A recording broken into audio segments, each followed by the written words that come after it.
Qala rabbi shrah li sadri wa yassir li amri wa hlul 'uqdatam min lisani yafqahu qawli. Subhanaka la ilma lana illa ma 'allamtana innaka antal alimul hakim. Wala haula wala quwwata illa billahil aliyyil azim.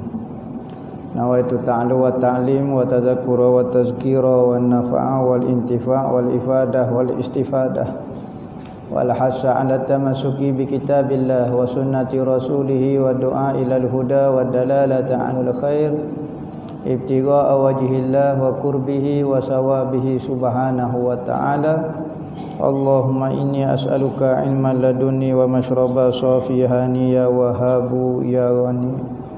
Qala al-muallif rahimahullahu ta'ala wa nafa'ana bihi wa bi'ulumihi fid dharain amin. Rabbi yassir wa la tu'assir wa tammim bil khair wa la haula wa la quwwata illa billahil aliyyil azim. Amma ba'du, assalamu alaikum warahmatullahi wabarakatuh. Katanya pengarang rahimahullahu ta'ala wa nafa'ana bihi wa bi'ulumihi fid dharain amin. Rabbi yassir wa la tu'assir wa tammim bil khair wa la haula wa la quwwata illa billahil aliyyil azim. Berkata Tuan Guru Abdul Aziz bin Ismail Al-Fatani dalam kitab dia Risalah Misbahil Munir fi Ma'rifatillahil Qadir, sehinggalah perkataan dia kat mana muka surat 18 kat mana tu? Baris kelima daripada bawah.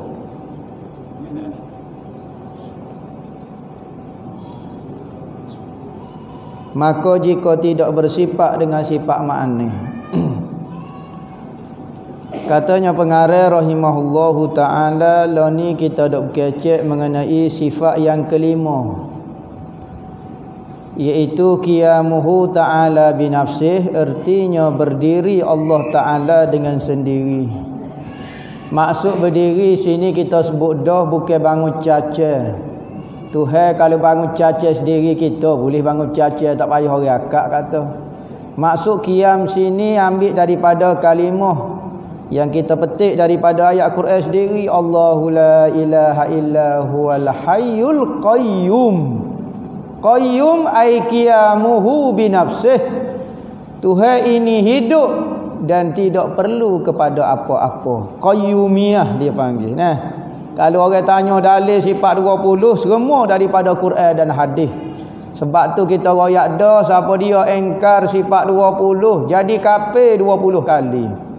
Engkar sifat jadi kafir dah sekali kerana ambil daripada nas ayat Quran. Semua kita mengaji sifat ni, sifat daripada sifat pertama, sifat kedua, sapalah ke sifat ke-20, semua ambil daripada Quran lagi. Kalau tak percaya lagi, kata karut lagi, kata salah lagi, habis cerita dah lah kitanya. Qurannya kata salah lagi. Nah, kita ambil akidah ni daripada Al-Quran, bukan reka, bukan ulama tak berani reka akidah ni. Siapa dia berani reka akidah? Wa man yabtaghi ghairal islami dinan falan yuqbala minhu. Siapa dia cari akidah selain daripada akidah Islam, maka tak diterima. Reka sendiri akidah, bisalah setara mana jadi kafir juga. Orang-orang duk reka agama etis, tak percaya kepada Tuhan, berimeh dengan diri sendiri. Apabila rasa bijak gak, rasa dia paling pandai sekali. Mengaji tu gak hok pandai, hok ni mikir pun pandai, akhir sekali tak perlu ke Tuhan. Hamba boleh urus hidup hamba sendiri. Tak perlu ke Tuhan. Jadi etik. Ada sembah pokok, ada sembah goni. Ada reka teori feng shui, teori macam-macam jenis teori nak suruh manusia hidup dalam keadaan sempurna seperti mengenal Tuhan. Sesak belaka, tak diterima Tuhan. Sekalipun sistem kau pelajaran kau pegangan ataupun dia punya doktrin hak dia hak paling molek sekalipun tak diterima Tuhan kecuali hak agama Islam juga. Nah, tu kita kata jangan duk tolak pandai-pandai sifat 20 ni. Ni duk mengajar tolak sifat 20 sajalah. Kena tanya sikit, jekah sikit ustaz tu. Kalau ustaz kata sifat 20 salah, kata ustaz tahu mana sifat 20 salah. Semua akidah hak dalam kita mengaji dalam sifat 20. Daripada sifat pertama sampai kepada hak 20 semua berdasarkan pada Quran. Ni qiyamuhu bi nafsih, hang ambil daripada la ilaha illa huwal hayyul qayyum. Salah kau perkataan tu. Ambo rekod dak ambo ambil daripada kalimah qayyumiyah. Tuhan itu berdiri sendiri. Pak kalau ustaz tak percaya lagi, kat ambo cerita habis cerita dah kitanya. Bukan petikan hak sifat 20. Sebab tu Imam Abu Hasan Asy'ari bukan mereka akidah ni. Dia hanya mengumpul semula akidah-akidah yang berada di dalam dada-dada sahabat. Orang salafus soleh pada zaman dia hidup pada tahun 200 lebih. Meninggal awal 300 lebih. Masih dalam golongnya salah lagi. Pada masa tu akidah tak bercampur gapo dia lagi, bersih lagi. Maka dikumpul-kumpul, alhamdulillah sampai sekarang kita boleh mengaji akidah yang dipegangi oleh Sayyidina Abu Bakar, Sayyidina Umar, Sayyidina Uthman. Siapa lah ni boleh kita tahu. Kalau tak ada Imam Abu Hasan Asy'ari yang mengumpul, menulis dalam satu kitab nyanyo kita 1400 tahun. Barang cerita zaman Jepun salah dah lah ni. Orang zaman Jepun baru berapa puluh tahun baru nah. Beza dengan zaman kita, cerita kubel dah, hak ni cerita lagu ni, hak ni cerita lagu ni, tu berapa puluh tahun baru. Pas 1400 tahun nak suruh barang sama betul-betul. Kalau tak ada ulama yang menulis akidah ni orang nyanyo lah. Kita sambung kepada kitab kita mengaji dah lebih kurang 5 sifat. 5 ciri-ciri yang ada pada Allah Subhanahu Wa Taala yang menyebabkan kita kata dialah Tuhan yang sebenar-benarnya. Kita sebut dah agama lain yang mendakwa Tuhan selain daripada Allah tak boleh buat mari dalil. Semua beku kelu tak tahu apa. Apabila kita kata apa hak ni kata Tuhan tak boleh nak ayat. Lagu ni kau Tuhan, dia pakai senyap perih-perih dia kata tak boleh menanya menggocek hamba kata lagu tu. Munggo orang tua hamba lah kata lagu tu. Ikut mak ayah dia dah mak. Dah orang tua hamba buat lagu tu hamba nak kata lagu mana? Bukan tu. Lagu ni duk sembah pokoknya. Duk sembah batu, duk sembah apa. Nak kata lagu mana orang tua hamba? Siapa gosok sekali habis hujah, ya hujah dengan orang tua dia. Allah Ta'ala buyaka tak sipai akal buh dalam poket. Islam tidak melarang menggunakan akal. Bahkan apabila kita guna akal semakin kejak kita dengan fahami ayat Al-Quran. Ni guna akal sikit falsafah selalu. Satu masalah juga. Tak siwi guna akal. Berat nak agama Islam lagu tu. Katanya pengarang, maka jika tidak bersifat dengan sifat ma'ani dan ma'nawiyah, nescaya tidak menjadi ia akan makhluk ini dan makhluk ini pun tidak ada, maka batil. Kerana makhluk ini sudah ada dengan pandangan mata kita. Kalau begitu Tuhan tetap bersifat dengan sifat ma'ani dan ma'nawiyah, kerana Tuhan kita itu zat bukannya sifat. Maksud Tuhan tidak berhajat kepada apa-apa, dua makna. Pertama, Tuhan ini zat dah. Apabila zat, dia tidak berhajat kepada benda-benda untuk diri dia. Macam licing, macam apa dia kita nak ayat licing. Licing ni dipanggil sifat. Ya dua benda, zat sifat. Sifat ni benda yang menumpai pada zat. Seperti panjang, lembut, bulat, kerah, lembut, licin, khasak, tu sifat. Sifat ni kita tak boleh ambil mitok sifat saja. Contohnya manis pada gula. Kita pergi kedai kata, "Mek, kita nak beli manis boleh sekilo?" Sudah. Polah tu kedai kata. Nak beli nak jual manis lagu mana? Hamba tak sel gula, hamba nak manis dia ya. Tak boleh awal-awal kena jual dengan zat-zat gula tu lah. Hamba tak boleh jual manis saja sebab dia sifat kepada gula. Hamba tak boleh nak jual, maka tak boleh nak cerah tanggal lagu mana, tahu nak korek lagu mana manis daripada gula. Maka tu dia panggil sifat. Sifat ni benda hok berjeket, hok berjelira dengan zat. Nah, kerah, lembut, manis, pedas, tawar, apa dia ke. Nah, hok tu dipanggil sifat. Maka Tuhan ni bukan jenis jelira di benda. Masuk di benda, kalau kerah ke dia tupai seming. Kerah dia tupai seming. Tak boleh kita cabut kerah daripada seming. Tak boleh nak buat lagu mana tak tahu. Mesti dia kena tupai di benda. Maka Tuhan bukan jenis nupai lagu tu. Tuhan ni berdiri dengan sendiri. Pertama dia tu zat. Apabila zat tak perlu kepada apa-apa. Supaya kapal terbang ni zat, maka dia tak perlu kepada gapo-gapo. Kapal terbang jelas kapal terbang. Nah, adakah dia kena perlu tupai di basikal baru nampak kapal terbang? Tak. Kena tupai di kursi. Tak perlu. Mana kalau sifat benda yang menumpai pada zat dipanggil. Nah, maka Tuhan ni pertama dia tu tidak berhajat kepada apa-apa. Pertama dia tu zat dah. Nah, kedua, makna kata Tuhan tidak berhajat kepada apa-apa. Tuhan tidak berhajat kepada pencipta. Dua. Maksud Tuhan tidak berhajat kepada apa-apa. Tuhan tidak berhajat kepada zat lain sebab dia zat dah. Kedua, dia tidak berhajat kepada pencipta kerana dia yang mencipta segala-galanya. Tiba-tiba dia berhajat kepada pencipta. Siapa dia tu mencipta dia? Sebab dia mencipta segala-galanya. Tiba-tiba dia berhajat kepada pencipta. Masalah. Berarti ada satu benda terlepas daripada kuasa dia. Yang mencipta diri dia terlepas daripada kuasa dia. Bukan dia yang mencipta. Sebab dia hidup, dia wujud sebelum pada Tuhan. Mustahil kecil lagu ni. Pas kita nak kata Tuhan lagu mana? Tuhan ni dia mencipta segala-galanya. Tidak ada satu benda pun keluar daripada kekuasaan dia. Kalau dia ni benda yang dicipta, berarti pencipta dia terkeluar daripada kuasa dia. Lemah lalu Benda lagu ni tak layak dipanggil Tuhan. Nah. Maka apabila lagu tu, kalulah Tuhan ni zat, maka sebab itulah Tuhan bersifat dengan sifat ma'ani. Kita ngaji kudrat, iradah, ilmu, hayat. Lepas ni kita akan mengaji. Maka menunjukkan Tuhan itu zat. Sebab tu dia ada sifat. Nah. Maka kalau Tuhan tidak bersifat, macam manalah Tuhan nak mencipta makhluk ni? Ni dia saat ni. Nah. Kalulah makhluk ni tak ada, maka benda ni batil kerana kita tengok dah makhluk ni ada, menunjukkan Tuhan ni zat yang bersifat dengan sifat ma'ani. Dan maknawiyah kerana Tuhan kita itu zat bukannya sifat. Tuhan itu zat dah bukan sifat. Maka tetaplah zat Tuhan itu ada cara-cara diri dia. Yakni Tuhan berdiri dengan sendiri, dia duduk dengan diri-diri dia ya. Tak berhajat kepada siapa-siapa. Itulah pengakuan yang betul, yang sama dengan pengakuan Allah Ta'ala sendiri. Seperti firman Allah Ta'ala sebut dalam ayat Quran kata, ya ayyuhallazin, ya ayyuhan nasu antumul fuqara'u ilallah wallahu huwal ghaniyyul hamid. Surah Fatih ayat 15.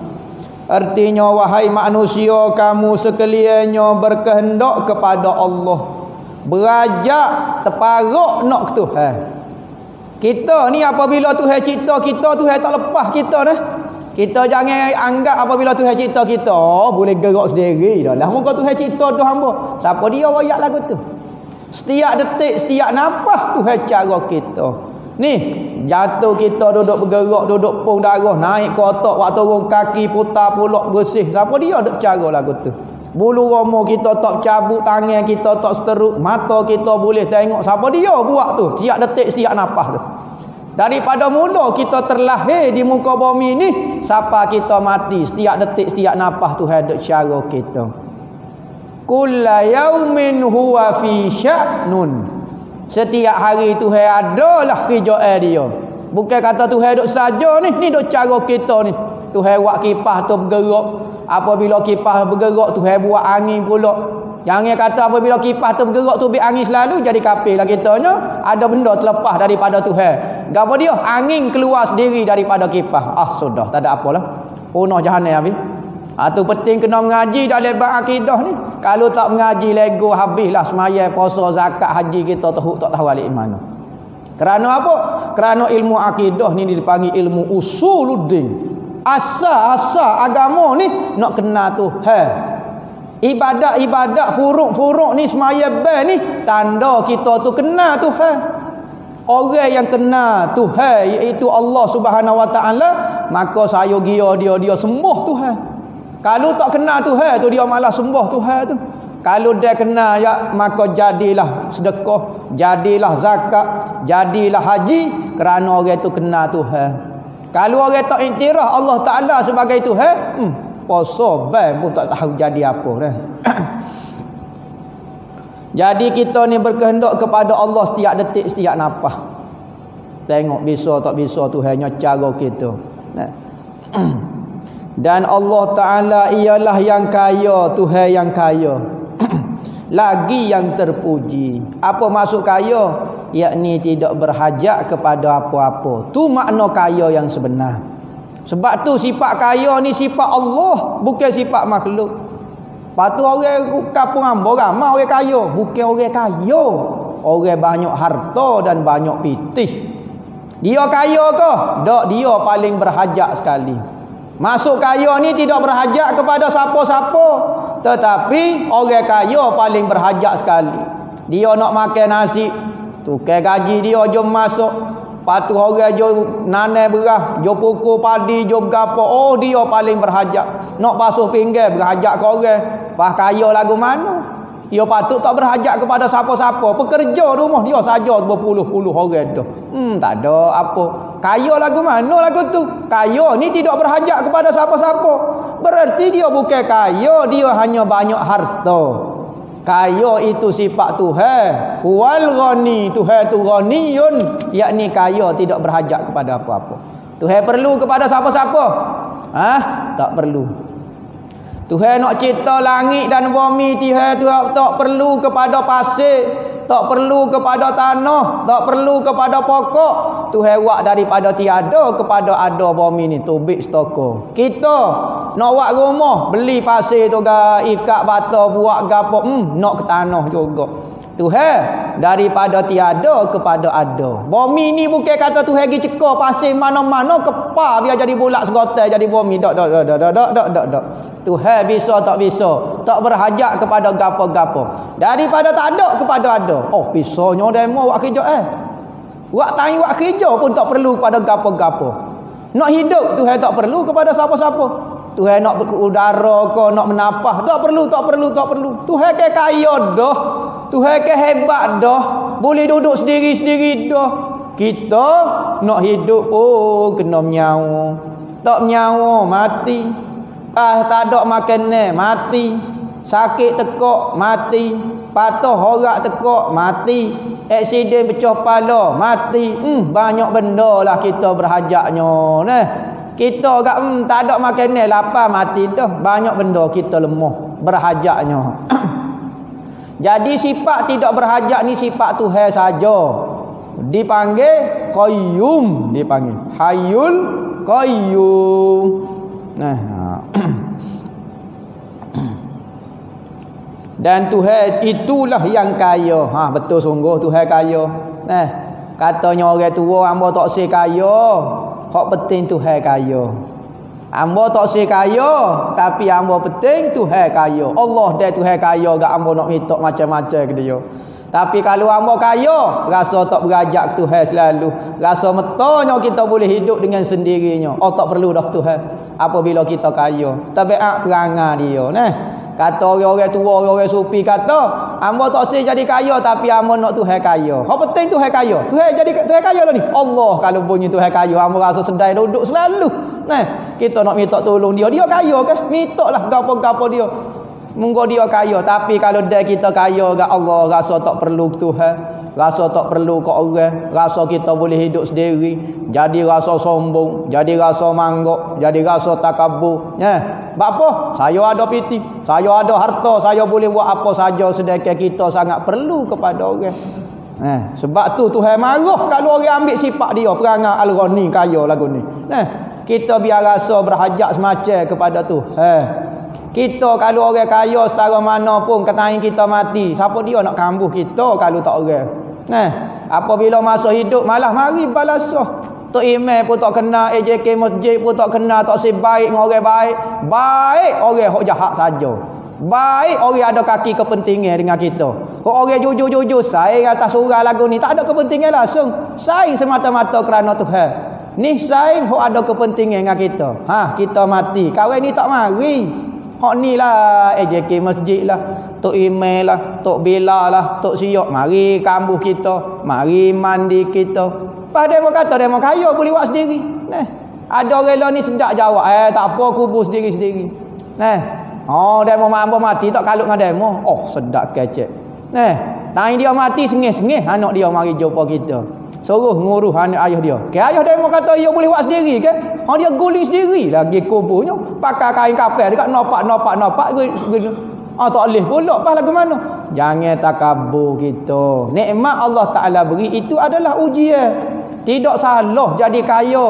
Tetapi sifat takabur, lupa diri yang kita ni berhajat. Sangat berhajat. Bukan kepada Tuhan.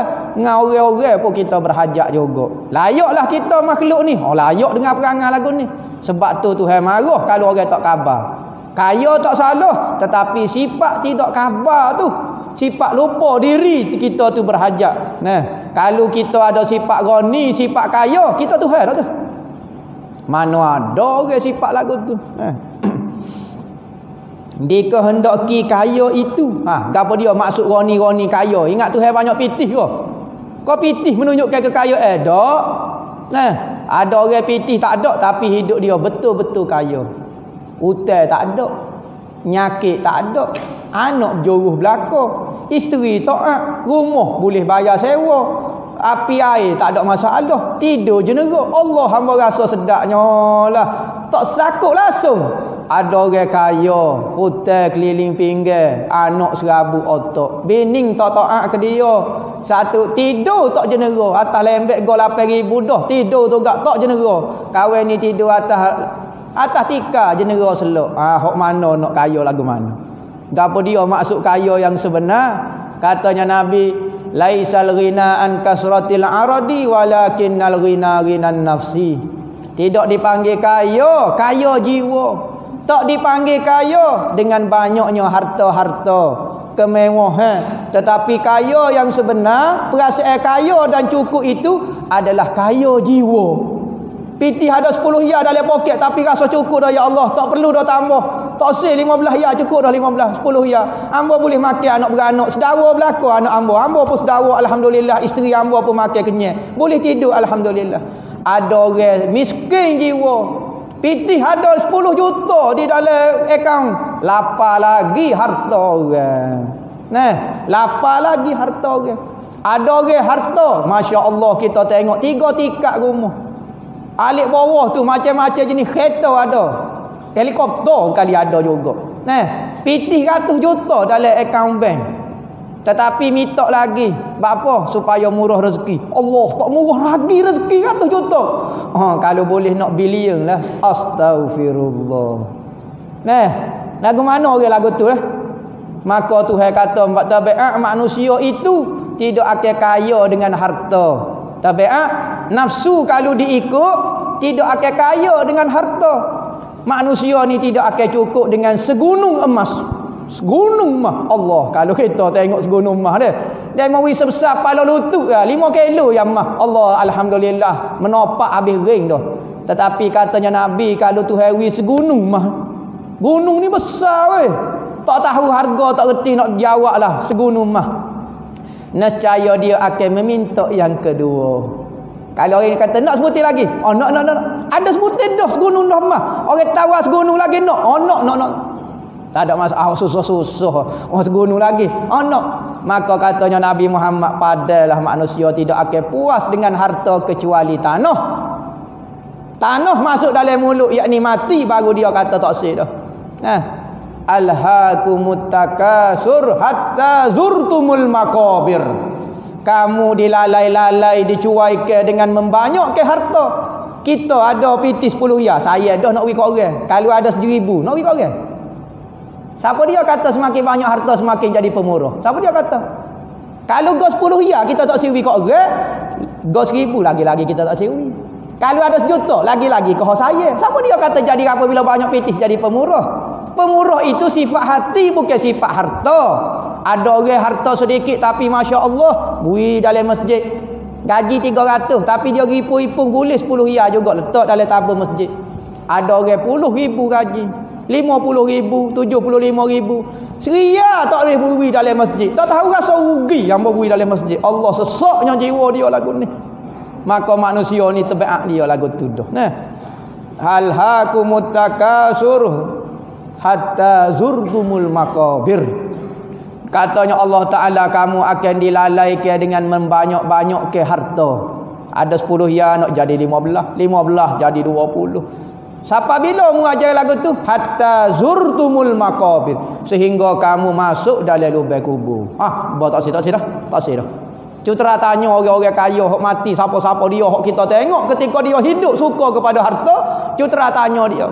Apabila dia mati dia mau nak lagi kau ada harta, tak sih kau mau nak peri ya. Tak sih. Pada mau nak gapo dia tak sih harta, kereta mewah, tak sih. Rumah tak sih. Patu dia mau nak gapo dia?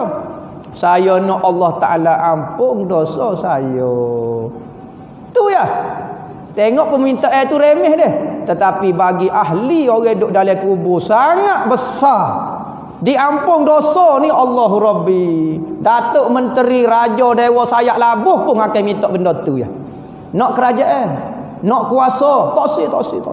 Padahal nak gapo dia Allah ni duk tepik dalam kubur. So saja Tuhan maaf semua hamba buat hak dosa-dosa hamba. Pas gapo dia benda yang menyebabkan Tuhan ampun dosa ni hadir dalam majlis ilmu ni. Kita nampak remeh ya, mari mengaji dengan menadah tu gak dengar telinga kita nah. Mari betul akidah kita nak temu dengan Tuhan. Mari betul semaya, hamba nak mati dah. Nah, gapo dia pahala dia diampun dosa kita. Masa ni kita rasa tak bernilai duk dalam kubur. Soalan pertama, permintaan pertama, kita tak sih nak gapo-gapo kecuali Tuhan maaf semua dosa kita. Berat hamba kalau Tuhan tak maaf. Seloklah hamba. Tak cara. Kalau hamba ada harta, Tuhan suruh bayar berjuta, hamba rela bayar. Semua harta atas hamba, atas dunia hamba, kalau nak transfer untuk balas dosa hamba akan transfer habis. Orang dalam kubur mikir lagu tu. Kita anak-anak boleh harta daripada mak ayah, ngatik tak buat. Tahlil tak buat. Sedekah, wakaf ke orang tua pun tak buat. Setahun sekali buat khatam Quran tak buat. Allahu Rabbi, katanya ayah dia menyesalnya aku kupu harta. Aku kupu harta kau mu, biar mu tolong aku juga dalam kubur. Dahlah aku dulu habis masa untuk mu. Ambil pitih siapa tinggal semaya, cari pitih untuk anak-anak. Tiba-tiba anak mengkhianati ibu bapa, kecewa lagu ni. Sebab itulah beri agama kepada anak-anak. Kerana anak-anak ada agama, insya-Allah dia tak akan buat khianat kepada ibu dia, ayah dia. Kalau tinggal harta, dia akan guna harta tu Allah teringat. Orang nak wakaf apa Quran, teringat selalu ke mak ayah dia. Orang nak wakaf Quran, hamba wi atas nama mak ayah hamba. Pahala tu insya-Allah boleh ke mak ayah hamba. Orang nak buat masjid, Allah hamba teringat mak ayah hamba bui. Tapi kalau orang kita duduk ajar anak kita harta, mewah, kecerdikan, mengaji biar pandai, dia akan lupa kita. Apabila dia pandai, dia akan rasa mak ayah dia bodoh. Apabila dia kaya, dia akan rasa mak ayah dia tu miskin, tak layak duduk dengan dia. Bapa anak saya ajar molek dah. Saya suruh dia kerja rajin-rajin, lepas tu jadi kaya. Dah awak letak benda dalam otak yang paling utama adalah harta. Maka dia akan hormat kepada harta. Dia pujuk harta. Mak pak dia tak cara. Mak pak dia jajar juga suruh kerja harta. Maka apabila dia tinggal mak ayah dia tanya apa? Awak ajar lagu tu. Harta nombor 1. Dia tinggal lah awak. Apabila kita miskin, dia tak cara. Lagu tu. Beri agama. Ayat pelajaran kepada anak-anak. Ingat kita mengaji pandai-pandai, bagus. Kerja, banyak harta, bagus. Tetapi ingat ilmu agama tu penting. Hormat kepada ibu bapa, ingat pengorbanan ibu bapa. Royak agama kepada dia, baru dia tidak sesat dengan harta dan pangkat dan kebijaksanaan dia. Lagu tu. Maka kita ni serba kurang. Kaya adalah Allah. Maka kalau siapa-siapa dia kaya atas muka dunia, Tuhan dah. Maka sebab tu mustahil makhluk ini kaya. Banyak pirti? Mungkin. Kaya? Tak mungkin kaya. Kerana kaya ni tidak berhajat kepada apa-apa pun. Dikehendaki kaya itu lepas yang tidak berkehendak kepada apa-apa pun. Siapa dia ada sifat lagu ni kecuali Tuhan yang sebenar sahaja ada sifat lagu ni. Maka nyatalah daripada ayat itu bahawa Allah Ta'ala bersifat dengan qiyamuhu ta'ala binafsih. Zahir daripada ayat tu, maka Tuhan tu bersifat dengan sifat qiyamuhu binafsih. Huraya sifat yang ke-6. Baca sikitlah sifat ke-6. Moga kita baca nak habis dah sifat ke-5. Ni sifat ke-6 pula. 5 dah akidah kita mengenai Allah Ta'ala, kepercayaan kita mengenai Allah Tuhan yang sebenar-benar. Apakah ciri-ciri dia? 5 dah kita mengaji. Ngaji saja tak, benda ini mesti dipegang di dalam hati sesungguh-sungguhnya. Pertama kita ngaji Tuhan ada, peganglah dalam hati kita, wajib dipercayai. Pegang dengan hati kemah keming Tuhan ni ada, bukan wak lolok, bukan wak gora, bukan saja-saja nak wak lawak kau gapo dia. Memang Tuhan ada sungguh.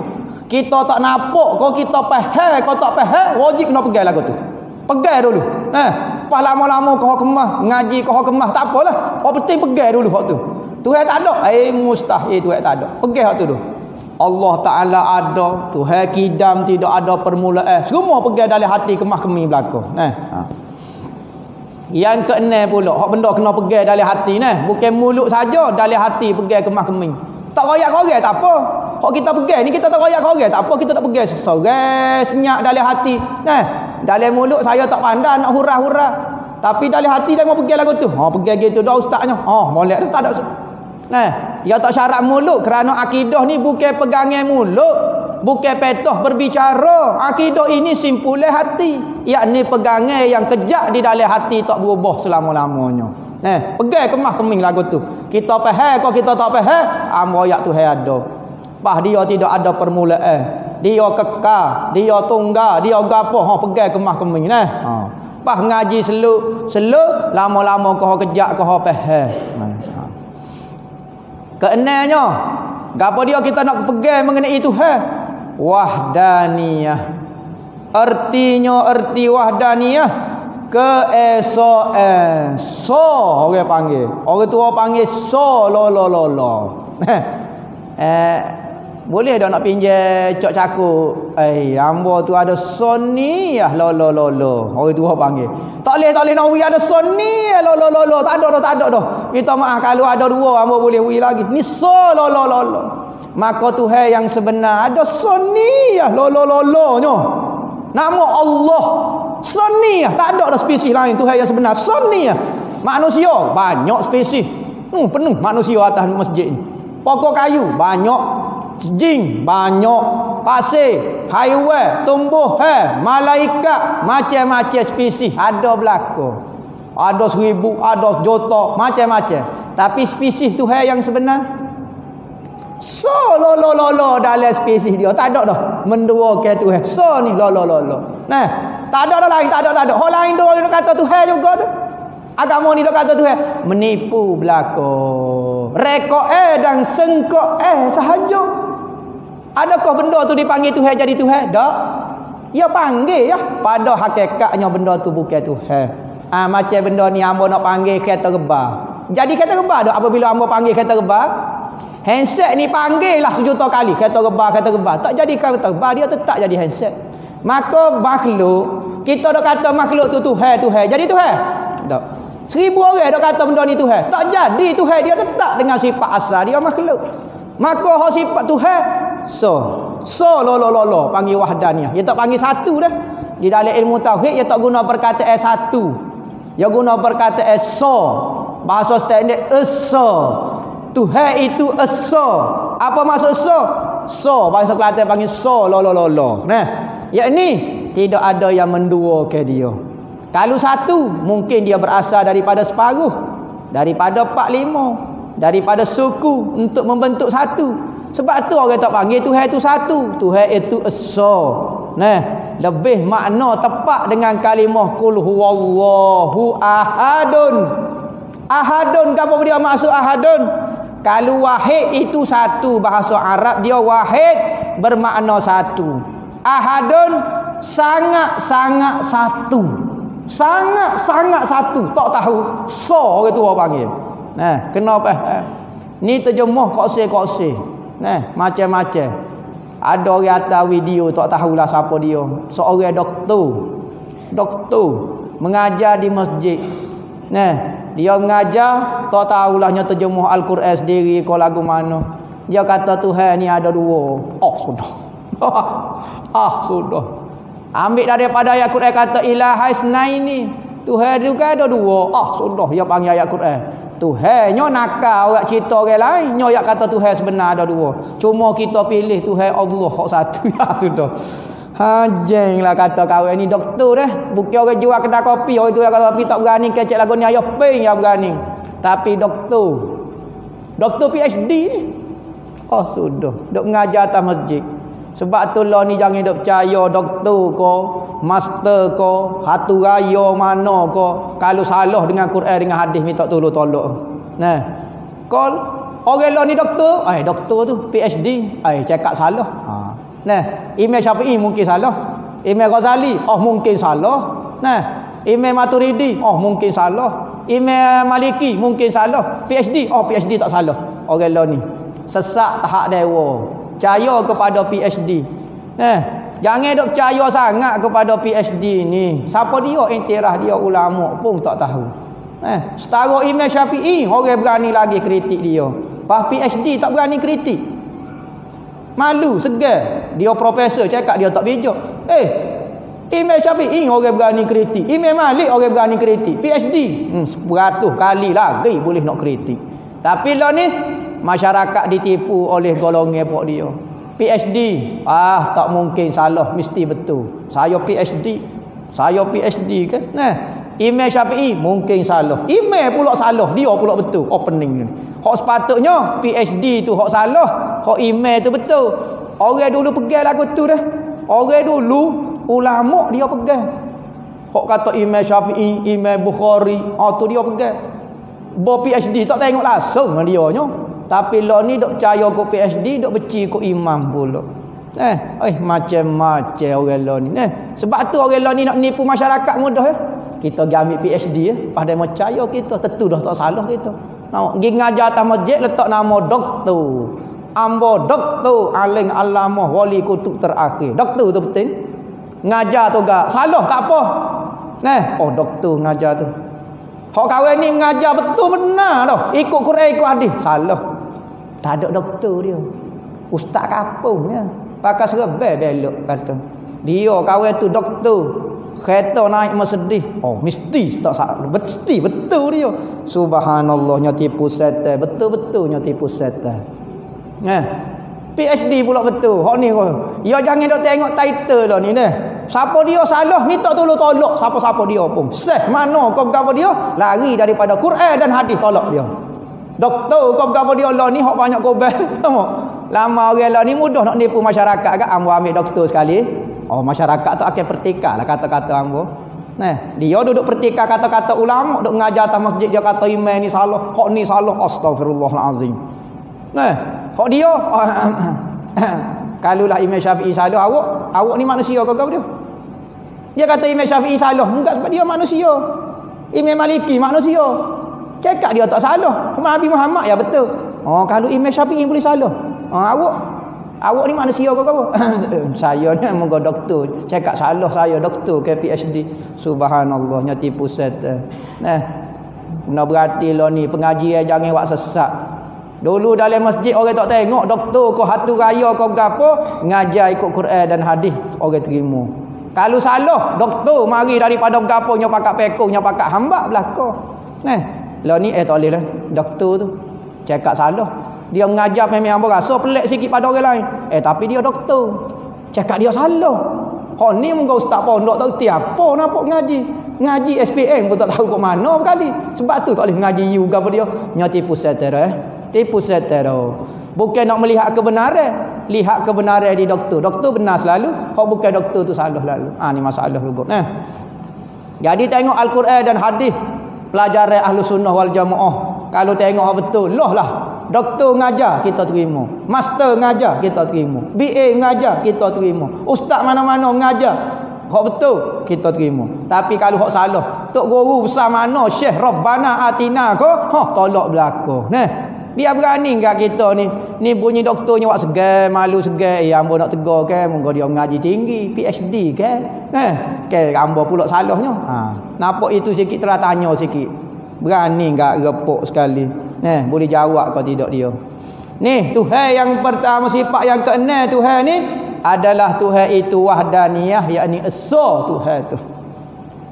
Wajib pada syarak pula atas tiap-tiap mukallaf, yakni lelaki dan perempuan yang sudah balik gapo cukup syarat, wajib mengetahui, tahu dengan cara belajarlah, ataupun juga tahu dengan cara gapo-gapo tu rezekilah. Tapi biasanya tahu ni orang belajar.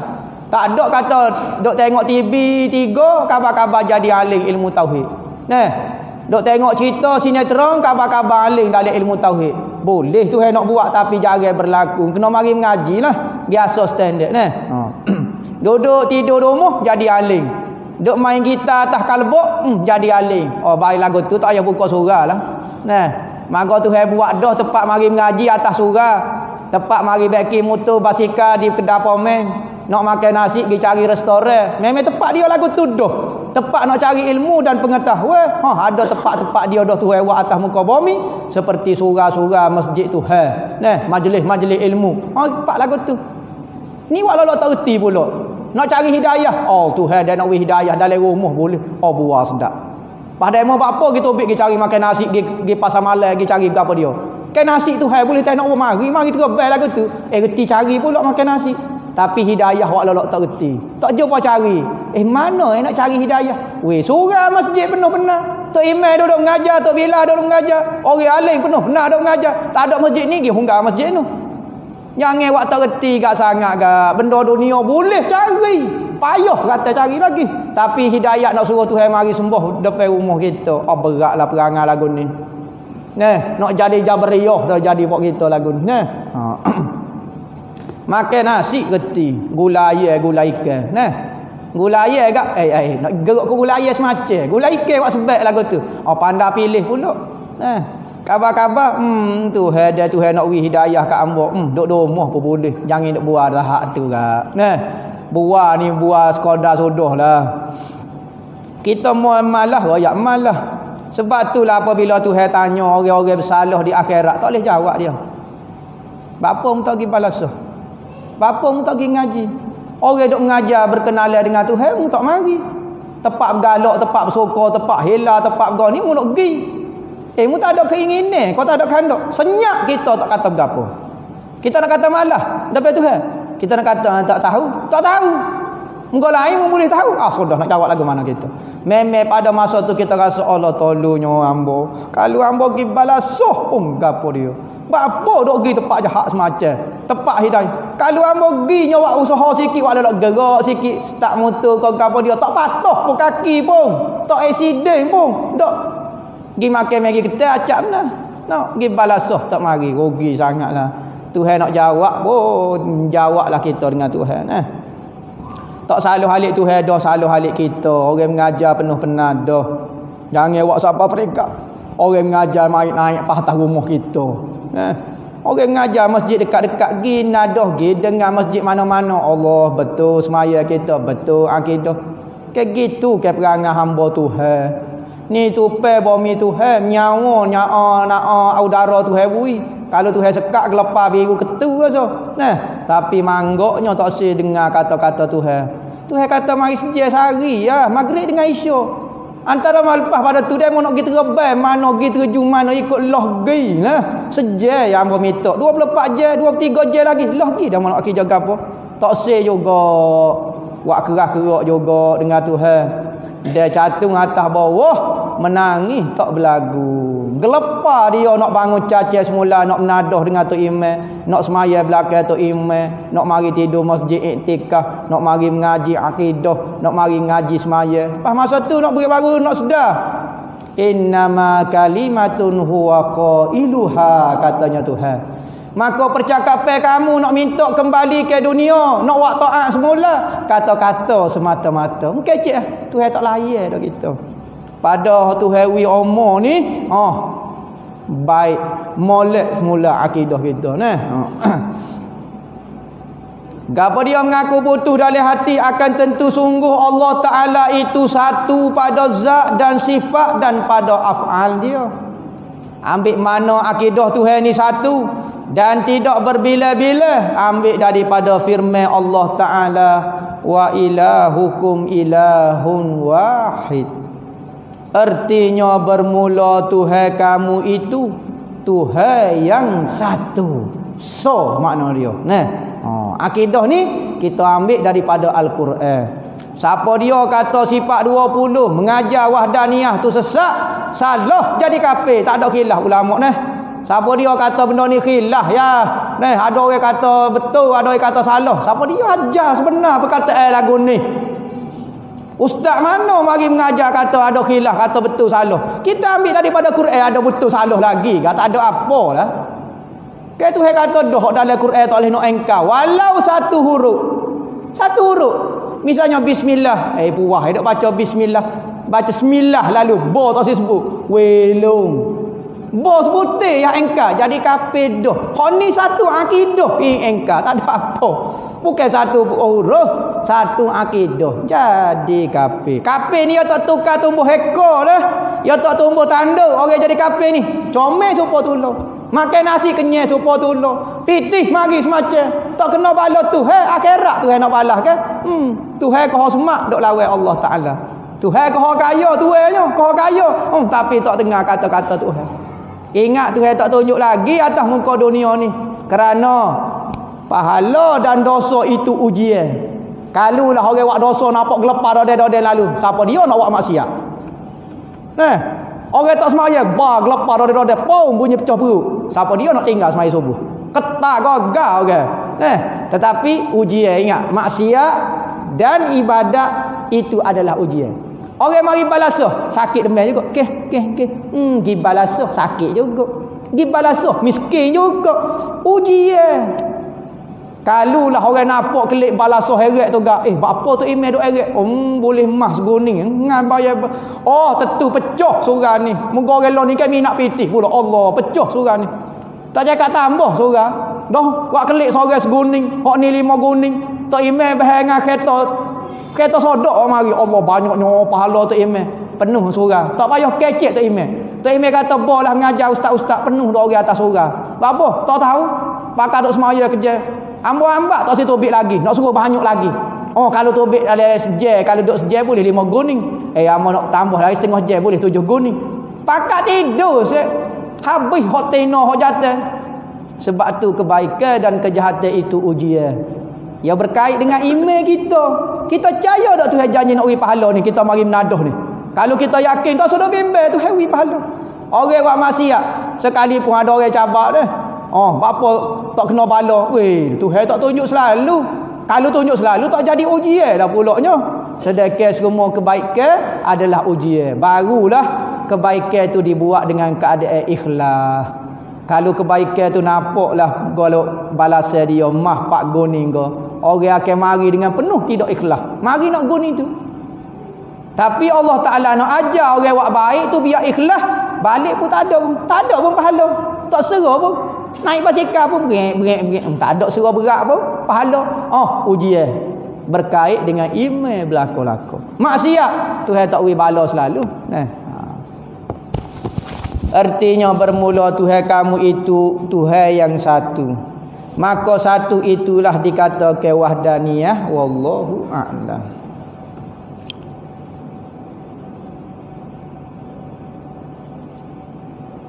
Payah nak berhenti pak lain takut jadi payah pula. Ada soalan ke? Lama tak dengar weh. Manusia masih berhadap kepada waktu. Kerana akal manusia tidak mengetahui perkara-perkara. Kerana manusia perlukan undang-undang yang boleh menjamin keselamatan sebagai hidup mereka. Hanya undang-undang dari Allah lah yang boleh membawa manusia pada dunia dan akhirat. Rasul perlu untuk menerangkan cara-cara berbuat ibadah kepada Allah dan lain perkara yang berkaitan dengan agama. Saya ingin bertanya kepada Ustaz, mengapa manusia selalu dipengaruhi oleh nafsu yang mendorongkan kepada kejahatan? Terima kasih. Nak kata soalan pondok ceramah, pondok nau, tak boleh.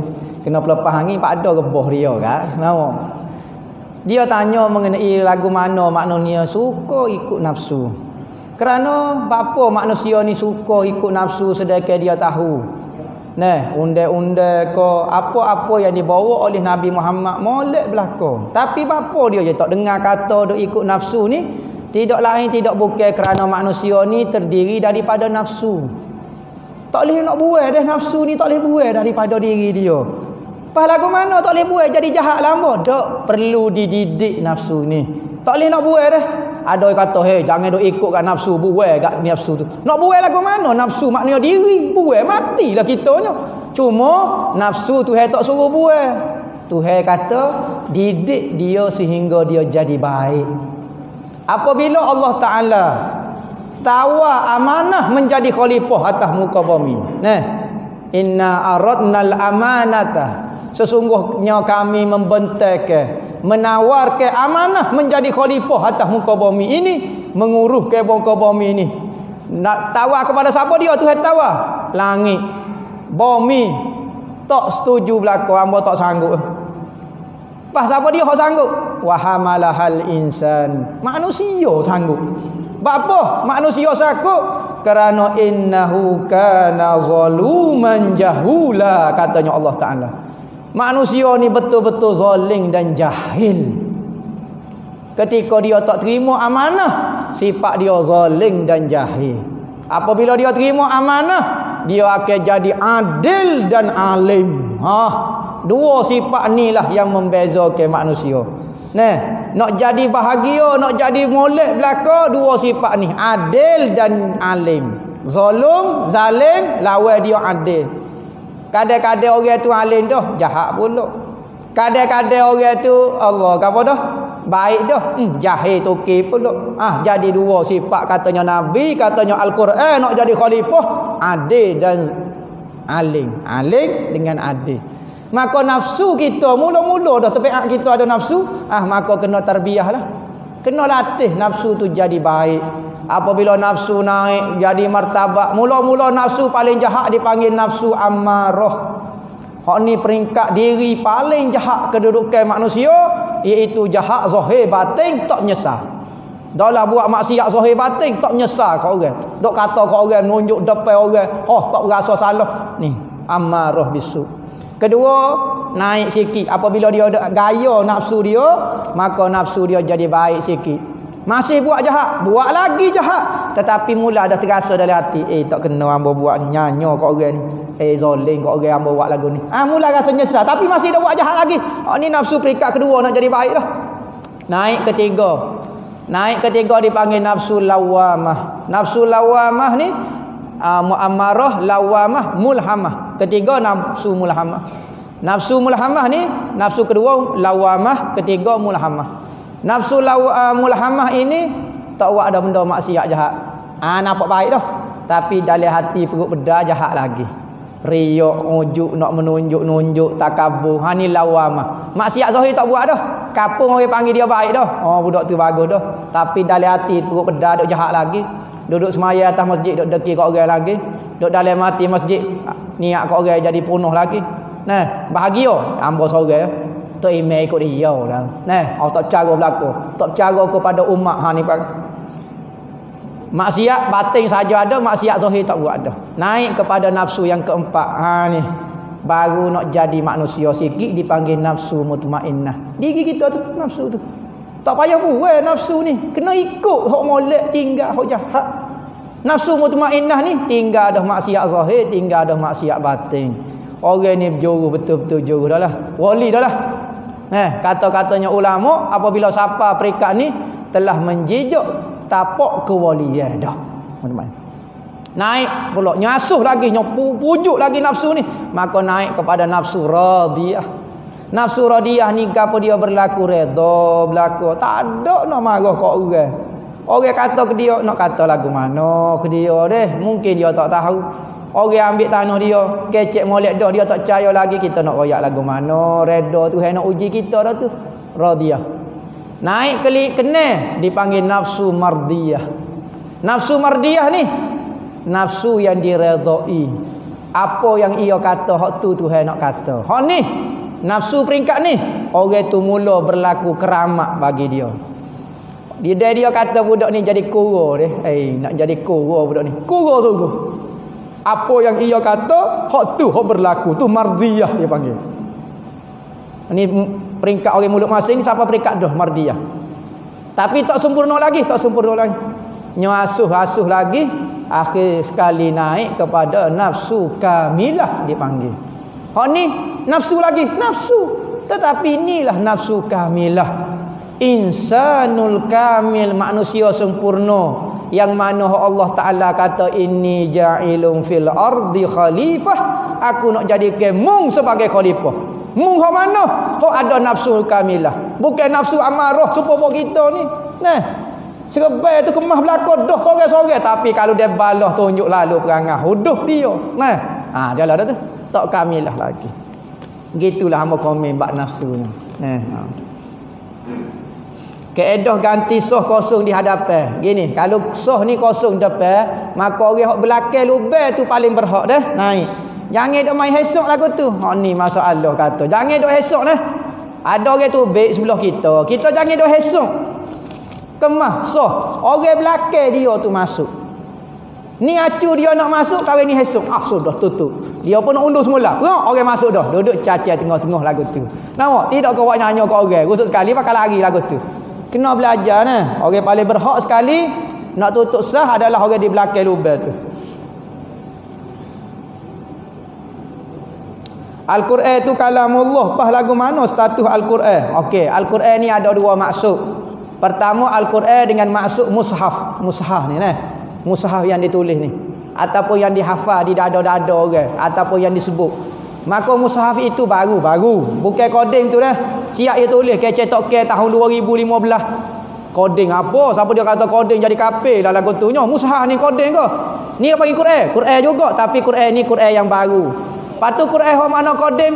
Quran makna koding adalah kemampuan berkata-kata yang ada pada Allah, yakni sifat kalam Allah Taala. Itu yang koding. Yang tidak ada permulaan sebagaimana zat Tuhan tidak ada permulaan, maka sifat kemampuan berkata-kata dia juga tidak ada permulaan. Sekalipun kedua-dua hak ni panggil kalamullah. Nah, kalamullah sifat kalam pun kita panggil kalamullah. Nama saja. Tetapi apa dia maksud? Kita nak tanya dari sudut mana? Kalau nak masuk kita masuk ke mushaf, hak tu baru. Kalau kita masuk ke kemampuan berkata-kata pada Allah, itu qadim. Maksud ulama ke apa dia? Ulama ni Imam Bajuri sebut di dalam kitab dia Bajuri Ibn. Dia kata maksud ulama-ulama ini mani tasafa bi ilmih. Mani tasafa bi ilmih. Orang yang bersifat dengan ilmu dia. Dia mengaji bab warak, dia pun belajar bersifat dengan sifat warak. Dia belajar bab zuhud, dia bersifat dengan sifat zuhud. Ni orang ilmu. Pas orang kecek saja pandai perangai tak juru, hak tu tak panggil orang ulama, hak tu dipanggil orang hafizul ilmi, orang yang hafal ilmu. Orang apa ilmu ramai, orientalis ramai, ada apa ilmu agama Islam ramai, apa hadis, apa tafsir, tapi sifat dia berlainan dengan ilmu dia. Datuk nenek mertua, lagu mana hukum dia? Serupa dengan tok tua juga. Serupa dengan tok tua juga. Tok tua ni setuh tak batal semaya, datuk nenek dia juga tak batal semaya. Mak ayah dia juga tak batal semaya. Jangan mak saudara, tok tua, adik-beradik tok tua. Tak boleh. Adik-beradik tok tua tak. Dia kena ke atas gitu. Mak tok tua tino, boleh setuh. Mak pada tok tua tino, boleh setuh. Naik lagu tu. Kalau kau ni tak boleh. Adik-beradik tok saudara orang rumah kita tak boleh setuh. Mak saudara dia tak boleh setuh. Mak dia saja boleh. Dia kena naik kau ni. Jangan kona kau ni. Kona ni tak boleh lagu tu. Dia panggil hawashi dah. Tok laki kau bini meninggal dunia atau cerai hukum.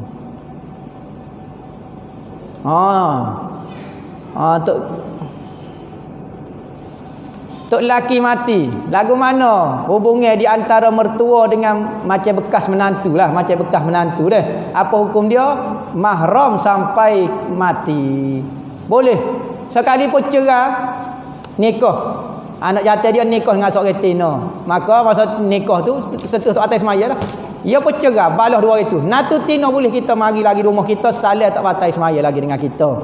Begitu juga natu jantan kau boleh setuh dengan mak tua dia. Sama ada cerai atau cerai mati ataupun cerai hidup.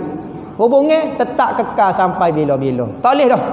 Kena setara mana tok tua. Dan kita kata saya terima nikah dia, tengok tok tua baru tubik. Wah, comel ya tok tua. Comel pada anak dia. Welong toke kosmetik pula tu. Welong comel. Anak nampak tua sikit. Kena. Tak boleh dah. Dia kata saya terima nikah dia, tak boleh dah. Setubuh. Tak setubuh lagi anak dia, tak boleh ambil dah mak. Ya beza kalau ambil mak setubuh baru tak boleh ambil anak. Tapi kalau dia akad dengan anak, dengan mak setubuh tak setubuh tak boleh dah.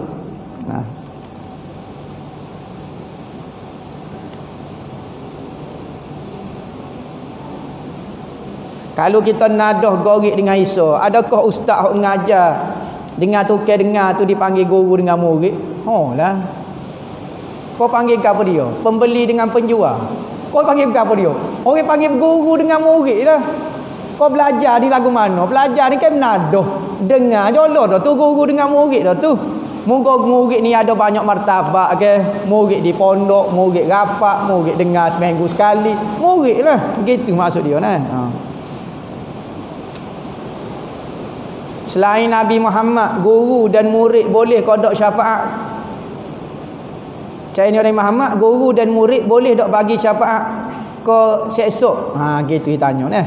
Selain lagi pada Nabi Muhammad, katanya Allah Taala dalam hadis pun ada sebut, orang yang boleh beri syafaat pada hari kiamat Nabi Muhammad tentu dah lah. Kedua nabi-nabi lain, malaikat boleh syafaat juga. Orang yang lain, orang mati pada sabilillah, orang hafiz Quran. Nah jenis orang ni bukan boleh masuk syurga lalu. Orang lain bakal litah berok masuk syurga. Litah berok masuk syurga. Ulama tak litah tu Tuhan. Malaikat Tuhan. Sudah kena Tuhan dalam bom nalih dak-dak. Maka para ulama akan bertanya kepada Allah, ya Allah ya Tuhanku, hamba atas muka dunia ni gege kepa dah mengajar letih dah. Cakap tak boleh masuk syurga lagi, kena Tuhan ada gapo dia ni orang lain boleh pergi. Hamba pula kena Tuhan. Katanya Allah Taala, wahai aling-aling ulama, hamba Tuhan demo ni bukan nak menghina demo, bukan nak menyusah demo, tapi orang lain suruh masuk syurga. Demo ni hamba Tuhan supaya demo boleh tarik orang lain masuk syurga dengan demo. Suruh Tuhan nak beri syafaat lah. Beri syafaat. Ulama sebab tu kena baik dengan ulama. Kena baik dengan orang juru. Takut-takut dia boleh tolong kita. Biarlah kita ni kaki lipat, kaki kubel, tapi bersaing dengan wali saja buat kita. Kita ni wali tapi saing dengan wali saja. Tak apa. Jangan malu saing dengan orang baik ni. Memang orang lain ni orang jahat tak saing dengan orang baik. Dia kata orang baik ni payuh nak saing. Hak ni tak boleh. Dak akhirat baru dia tahu. Ingat, kita kubel setara mana jangan tinggal orang soleh. Baik dengan tu imam, baik dengan AJK masjid, baik dengan orang kampung kita hok nampak soleh-soleh, orang-orang tua hok kuat ibadat. Baik dengan dia, takut dia boleh syafaat kita, tak tahu. Kita ni kaki kubel. Jangan agak sangat kita. Selawat ke Nabi malah dah nak boleh syafaat Nabi. Pening kita ni kalau kita dah sedu. Tak boleh rokok sujud lama. Kalau kita nak buat solat tasbih lagu mana ustaz boleh kau tasbih tempat rokok sujud kita ganti baca rukun lain. Masalah kawan ni resdung. Tain dia resdung, dia gelenyar pula nak semaya tasbih. Awak kata. Nampak nyom mari tain sakit resdung, dia nak semaya tasbih. Lagu mana? Dia kata hamba tain rokok jadi tak boleh nak baca, jadi sakit kepala lah. Jadi hamba kena rokok sebentar. Sujud pun sujud sebentar. Faham nak baca tasbih lagu mana? Situ tu 10 tu. Boleh kita tukar tasbih di tempat lain. Tain kita duduk kau boleh. Cuma kena tukar tepat rukun panjang lah. Jangan tukar rukun pendek. Macam duduk di antara dua sujud. Jangan baca jadi pendek. Rukun pendek tu jadi panjang rukun pendek pula. Duduk antara dua sujud iktidah. Jangan. Kita gantilah time mana-mana. Time kira kau kita baca 50 sekali baca. Subhanallah, alhamdulillah. Tak apa ganti situ. Sebab dah tak boleh nak sujud ni. Sujud kau dah subhanallah, akak kepala selalu. Tak boleh hangpa jadi pening kepala. Okey kita kalau pening kepala sujud tu jadi sakit kepala. Tak apa tukar part lain lah. Tapi jangan jadi email orang jadi pening orang. Kita semaya sore lagu ni jangan semaya sore, jangan semaya email. Apa tu email ni cepat awak kerja dah. Tahu? Tu email pening nak kata kau dah.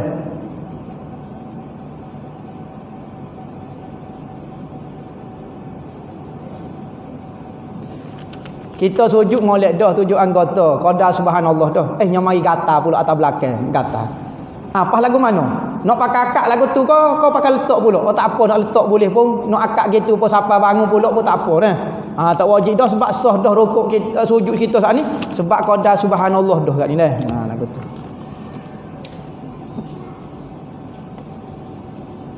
Cara ganti email yang batal wuduk masa sujud. Sudah. Masa sujud ni orang tak nampak orang. Masa sujud belakang senyap je. Tak bunyi subhanallah. Tunggu tu gak 15 minit dah hangpa dak dipening dah. Ita. Tak ada dah tu email.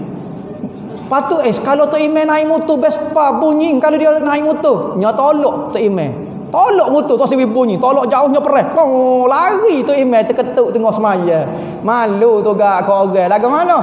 Orang tengah sujud belakang. Makmu hok bocor tu pening dah. Ngocik tu sudah apa jadi pening dah ni.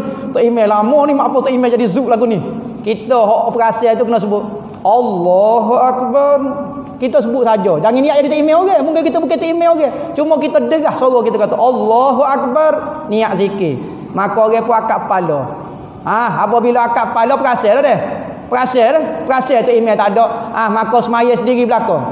Semaya masing-masing. Apabila semaya masing-masing, apabila naik kira, barulah boleh ganti. Ketika kira, baru boleh ganti. Masa sujud, sujud pertama pula tu, duduk antara dua sujud, semaya sendiri, sujud pula semaya sendiri, naik rakaat kedua, barulah nak naik siapa-siapa dia depan. Jangan ketika sujud tu ganti dah. Dia sorang yang nampak, yang ngakuk. Allahu Akbar. Terkejut makmum. Sorang lagu mana ni Taufik? Muda pula sani tu.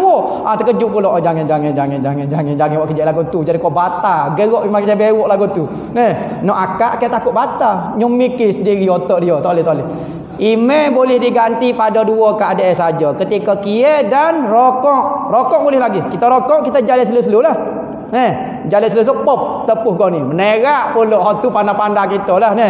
Lenggoklah sikit muka tu heavy otak ke, mata tengok sikit gerak jalan tak apa.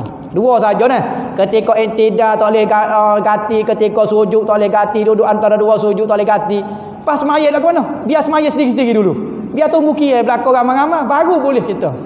Hak nak ganti dia mesti makmum dia juga moleknya. Makmum kita sekali apa kita ni.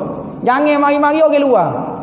Tak email terketuk dia pergi panggil telefon sain dia. Sain dia mari peres motor tu. Wakah bata tu mari. Peres pakai berhenti cenggi apom kelecak tok duduk depan lagu ni. Bismillahirrahmanirrahim. Ingat, kalau makmum dia sendiri naik tak perlu niat baru.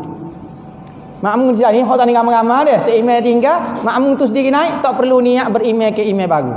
Tetapi kalau tu email lain mari. Tak tahu apa mana, tak tahulah berkali dia duk perhati dah lama tu email ni buat perangai, tu email ni mari hok baru. Ia pun akan takbir Allahu Akbar jadi tu email. Ingat, kalau dia bukan makmum wajib niat beremail ke dengan imam baru. Beza tu. Kalau set-set dia jadi naik tak perlu beki niat dah. Kalau orang baru bukan makmum bukan apa dia mari kena niat beremail dengan tu email barulah. Nampak? Niat email pula. Makmum kepada hak ni. Hak tu batal dah, tak payah batal dah. Misalnya kita niat makmum ambo tak batal lagi dengan tu email kat ni. Tu email lari tu batal dah kita dengan dia. Ni tak suruh cari dah dia nya.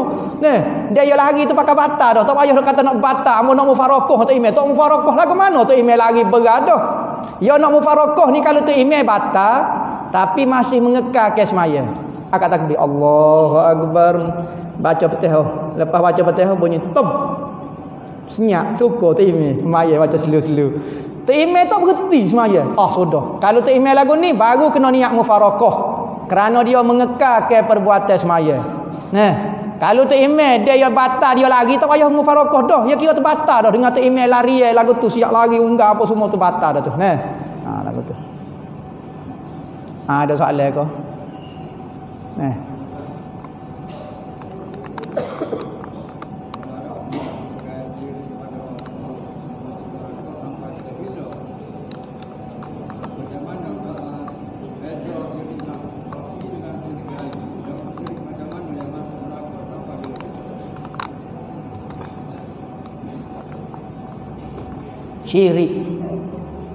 Syirik ni sebenar adalah benda yang tidak wujud sama sekali. Apa maksud syirik? Syarik ataupun syirik ini benda yang sama hebat dengan Allah. Wujud ada? Tak wujud sekali benda itu. Syirik ini tidak wujud sekali. Sama sekali dalam ilmu akidah dan pada alam realiti pun tidak wujud sama sekali. Syirik tidak berlaku sebenarnya. Cuma manusia saja menyangka. Ingat? Kerana hasil daripada sangkaan manusia, ada benda yang sama hebat dengan Tuhan. Tak ada sebenarnya. Tapi dia hanya menyangka saja. Kerana sangkaan ni dia jadi syirik. Dari sudut sebenar-benarnya syirik ni tak berlaku pun. Tak wujud pun syirik ni. Kerana benda yang sama hebat dengan Allah ni tidak wujud sama sekali. Tetapi kerana sangkaan manusia ada benda yang sama hebat dengan Tuhan, maka dia jadi syirik. Maka ni dipanggil syirik jali. Syirik jelas dan nyata. Kalau dia taubat ketika hidup, insya-Allah Tuhan akan maaf.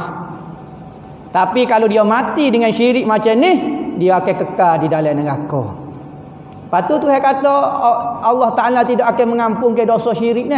Wa yaghfiru ma duna zalika. Tuhan maaf selain daripada syirik. Maksud kata Tuhan tidak maaf dosa syirik, yakni orang yang mati dalam syirik. Lepas tu Tuhan janji dah orang ni akan masuk dalam neraka kekal selama-lamanya. Manakala ketika dia hidup, dia pernah buat benda-benda syirik ni, maka dia bertaubat, hatu Tuhan terima. Bukan kata sudah hamba dah buat syirik, Tuhan tak apa dalam selama-lamanya. Tak, Tuhan maaf. Maksud Tuhan tak maaf ni kalau mati dalam syirik tu. Kalau ketika hidup kita melakukan syirik tapi kita bertaubat, hatu Tuhan terima. Lagu tu. Syirik khafi pula katanya hadis adalah perasaan riak, nak menunjuk-nunjuk di dalam amalan. Yang mana amalan ibadat itu sepatutnya kita persembahkan kepada Allah Ta'ala saja. Tiba-tiba kita kongsikan dengan orang lain. Kita nak sembah Tuhan, di samping itu nak tunjuk kepada orang. Tidak kau syirik macam ni. Maka dipanggil riak. Katanya Nabi, riak khafi ini, syirik khafi ini adalah riak. Nak menunjuk-nunjuk kerana amalan itu patut persembahkan kepada Allah. Tiba-tiba ada kepentingan pula nak tunjuk ke orang, nak buat apa dia, maka itu dipanggil syirik khafi. Syirik khafi ini tidak menyengutukan Allah, tetapi di dalam taat sahaja. Berarti syirik khafi ini membatalkan pahala saja dan berdosa, dan orang ini tidak ada adab dengan Tuhan. Manakala syirik jali ni kafir teruslah, syirik kekal dalam neraka dah. Kerana syarat nak keluar daripada neraka mesti ada iman.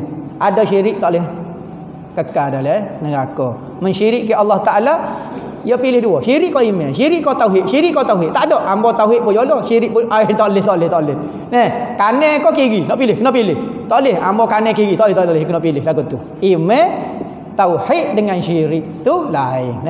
Tu maksud dia lah. Dah kita jawab. Syirik khafi tu gapo dia? Syirik jali gapo dia? Dosa hok diampun, hok dikekal dalam neraka, hok tak dikekal dalam neraka. Ngaji sebulan sekali lagu ni lah. Hamba masjid ni minggu pertama dengan minggu ketiga. Minggu pertama dengan minggu ketiga. InsyaAllah kalau tak ada gapo-gapo hamba marilah minggu pertama dengan minggu ketiga. Kalau tunggu minggu keempat tak ada lah hambanya. Minggu kelima kodok lah ni. Minggu pertama hanya minggu ketiga. Sebab minggu lain tu hamba ada jadual tu. Lagu tu. Ada soalan ke?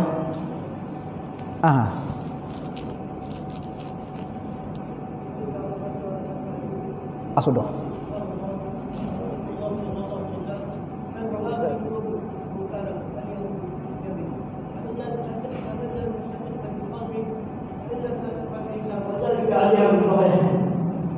Baru-baru ini kita dikejutkan dengan satu penyakit yang ganjil di negeri China, yaitu coronavirus. Jadi penyakit ini So, Allah Ta'ala sebut dalam Quran, tidak berlaku kerusakan di bumi hasil manusia sendiri. Apa juga tidak ada dia masa ada kita yang apa? Tidak ada sangka kepada Allah SWT langsung, baik pihak negeri, pihak negara. Ini kabar Allah Ta'ala di mana rakyat Islam di negara China diganyang oleh kafir. Tidak ada berapa golongan oleh bangsa dengan semalam untuk bersama kita yang disaling oleh kaum komunis itu. Dan minta penjelasan daripada Al-Ahad Musa. Isu penyakit corona. Corona. Jadi kita sebagai orang Islam percaya apa sahaja yang berlaku di atas muka dunia ini sekarang, di sini, di mana-mana, bergerak, dia, jatuh, bangun, hidup, mati, bernafas, selok, semua itu adalah hasil takdir Allah Ta'ala. Tuhan yang merancang segala-galanya. Nah, jadi benda itu pasti dan kita yakin tidak akan terlepas daripada keinginan Allah Ta'ala nak buat corona ni.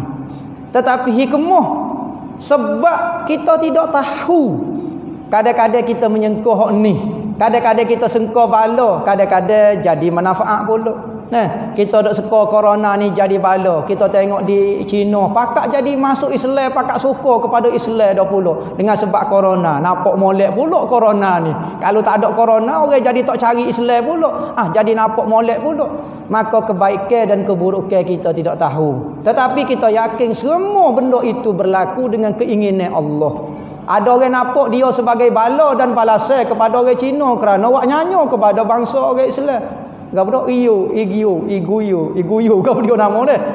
Adalah mana-mana hok ikhlas tak walinya doa kepada pak dia. Tengok dia Tuhan nak buat. Tak payah hantar tentera.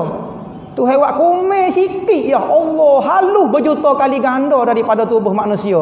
Tak boleh nak menyawa ping rebah beleping. Siapa dia nak kawal? Pecah kepala manusia. Sekali nampak macam hok tu. Sekali nampak Tuhan nak tunjuk kebaikan Islam. Kadang-kadang Tuhan nak suruh sedar manusia hok lari daripada agama, hok tak minat pergi semaya. Orang kata kalau orang rajin semaya tak kena corona sebab suka basuh muka, basuh tangan. Kalau ni dia kata, nah, nak pergi takut hilang ke penyakit corona kena tutup mulut, tutup muka. Ni orang ni dok pakai pudah, dok gapo Islam, dok ajar nama dah. Nah, suruh basuh muka, suruh basuh tangan. Orang ambil semaya tak ada kena corona. Ni orang hok dok makan kokse, dok makan benda haram, makan lipai, makan gajah, bewok, serati, ular, sawo, dewa sayak labuh, sayak sikat. Tuhan lari lama mana dah seolah-olah mencabar Tuhan. Benda ni tak ada gapo, hang dok makan lama mana dah bewok kelawar. Nama tak ada penyakit, seolah-olah cabar Tuhan. Dulu kita dok cabar dah Tuhan WJI kita. Dok makan barang kakak babi, dok makan. Seolah-olah cabar Tuhan kata jangan dok makan benda tu penyakit. Seolah-olah aku makan tak ada penyakit. Nagak nak suruh Tuhan tunjuk kau dulu. Allah ni dia Tuhan tunjuk. Bagus.